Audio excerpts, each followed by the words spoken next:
Hey, what I want to talk about is foundation elevation and how it should be properly installed. A lot of times when people are building a home, they typically want to figure out the location of where they want to put the foundation on the property. They never think about the elevation of the house and also the way the land swales.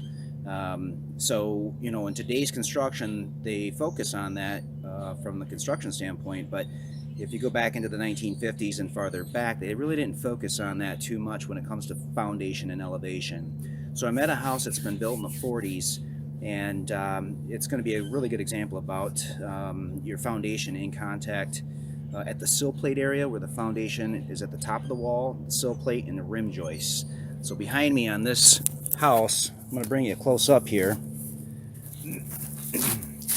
What you're looking at with the green paint is the actual poured wall concrete. So you have concrete foundation here. You have probably about 4 or 5. You really want to have 6-inch clearance from the bottom of your siding to the top of soil here. So over here, you'll start to notice that this is structural framing. This is a rim joist, and then just below it, you have the sill plate. And as you look further down towards the spigot bib, now you have only 1 inch of the foundation exposed.